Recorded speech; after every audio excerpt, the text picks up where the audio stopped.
तारीफ शख्सियत है आपकी, और ये सिर्फ नेशनल माइनॉरिटी कमीशन के चेयरमैन की हैसियत से नहीं, बल्कि मुल्क के लिए जो आपके खिदमात हैं उसका एतराफ़ करते हुए हुकूमत वक्त ने आपको ये ज़िम्मेदारी दी जी, क्योंकि इस ज़िम्मेदारी को हर एक को नहीं दी जा सकती। और ये हमारे लिए माइनॉरिटी के लिए उदाहरण है कि आज इतनी बड़ी कोठी में हम माइनॉरिटी के आदमी बैठे हुए और हमारे एक सरपंच जो है वो इस कोठी में आराम करते हैं, रहते हैं और हम लोगों से वार्तालाप करते हैं। अगर इस देश में हमारा कोई हक और अधिकार न होता माइनॉरिटी का, तो हमारे सर यहाँ नहीं बैठे।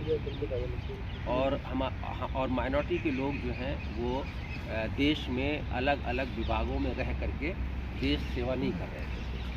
तो ये इस बात का प्रमाण है कि देश सबका है और देश में चंद मुट्ठी भर लोग दोनों ही समुदाय की तरफ से सभी समुदायों भेदभाव कर सकते हैं, लेकिन एक बड़ी संख्या ऐसे लोगों की है कि जिनको देश के प्रति प्यार है, मोहब्बत है और वो देश की उन्नति चाहते हैं।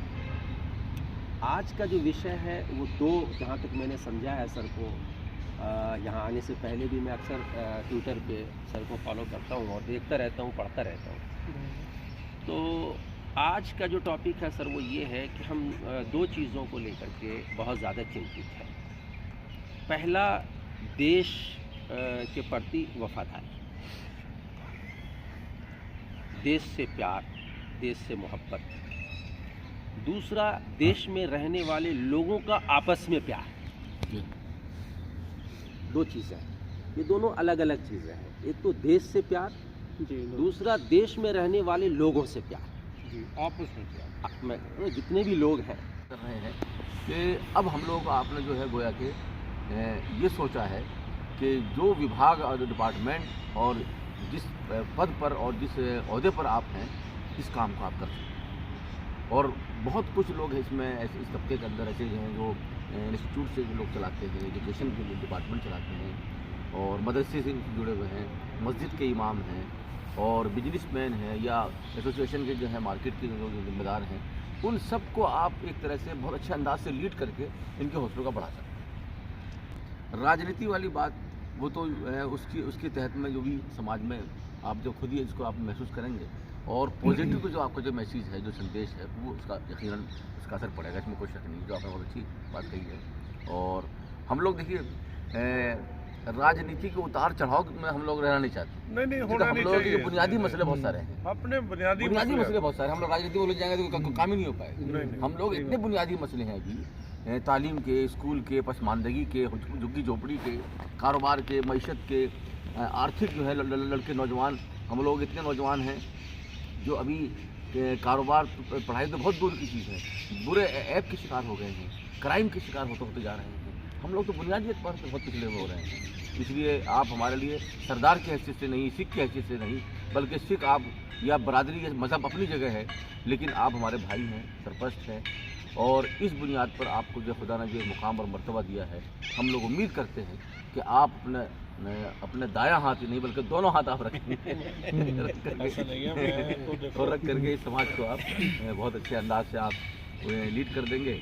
और जहाँ जहाँ जो कुछ आप कमी महसूस कर रहे हैं, हम लोग जाहिद भाई की टीम बना देंगे, आप रियाज भाई की टीम बना दें, कारी अब्दुल समीर साहब की टीम बना दें। ये वो लोग हैं जो तजुर्बा रखते हैं और एक एक चीज़ पर इनकी नज़र है। आप इनको पूरे देश के लिए, समाज के लिए, मैसेज के लिए मैसेंजर बनाकर भेज देंगे पूरे देश के लिए, भारत के लिए बड़ा काम यहाँ आसान हो जाएगा।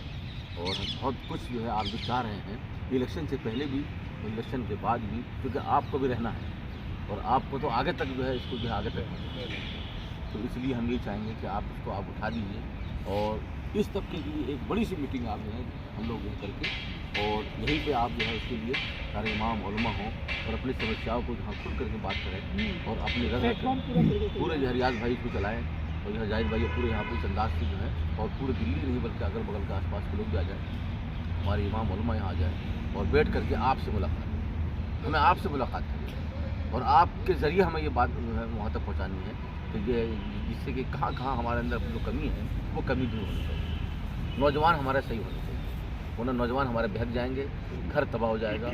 औरतें रो रही हैं, माताएँ रो रही हैं कि हमारे बच्चों का क्या।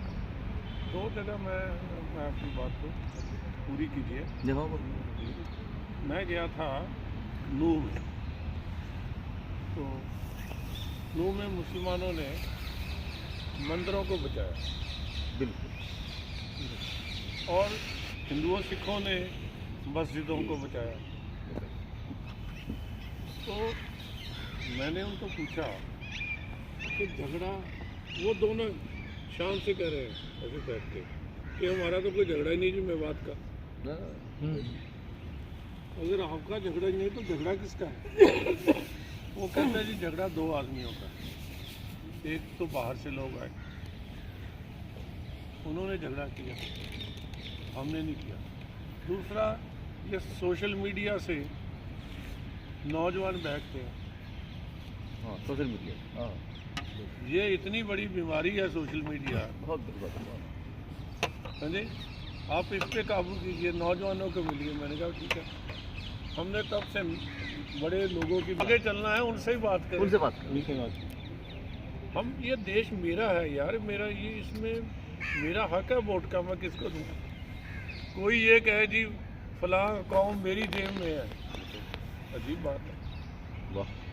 है जी, ये तो नहीं होना चाहिए।